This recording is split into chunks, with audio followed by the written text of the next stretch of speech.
डिलिव्हरीनंतर आईच्या घरी खूप सारी मज्जा आणि आराम करून आम्ही आता आमच्या कीर्तन्याला घेऊन निघालो आहे आमच्या घरी म्हणजे पुण्याला. सो फर्स्ट टाईम कुठंतरी बाहेर निघालो आहे. सो कीर्तन्या बी खूप एन्जॉय करत होती. तिला आडवं धरलं की खूपच रडायची, ओरडायची.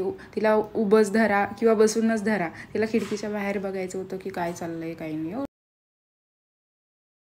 नंतर बाबाकडे जाऊन ती खूप एन्जॉय करत होती. मस्त माझ्याकडे बघून स्माईल करायची आणि खिडकीच्या बाहेर बघतच बसायची. सगळं नवीन नवीन दिसत होतं. खूप दिवसानंतर बाहेर निघालो आणि घरामध्ये तेच लोक, सगळं तेच दिसायचं तिला. आता काहीतरी नवीन दिसते तिथे खूप मन टक लावून बघायची. नंतर वाटेत आमची गाडी पंक्चर झाली. सो आम्ही थोडा वेळ तिथं स्पेंड केला.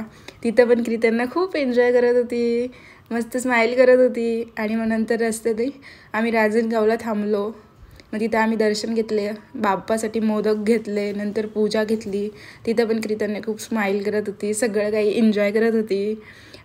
नंतर पूजा घेऊन आम्ही निघालो दर्शनाच्या लाईनमध्ये. पण तिथं सिक्युरिटी गार्डने आम्हाला दर्शनाच्या लाईनमध्ये उभंच राहू दिलं नाही, कारण की कीर्तन्या छोटी असल्यामुळे आम्हाला त्यांनी डायरेक्ट दर्शनाच्या लाईनमधून डायरेक्ट मध्ये पाठवलं.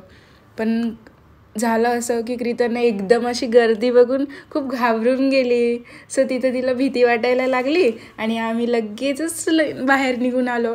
गरबट दर्शन घेतलं, बाप्पाला मोदक ठेवले, पूजा केली आणि आम्ही लगेच बाहेर निघालो. आम्ही फोटो पण नाही काढली कारण की आमची कृतू खूप रडायला लागली होती.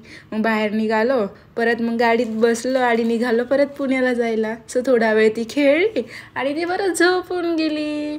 सो तुम्ही आमचे व्हिडिओ असेच बघत राहा. आमच्या कीर्तन्याच्या चॅनलला सबस्क्राईब करा. ती आता माझ्याकडे बघून खूप गोड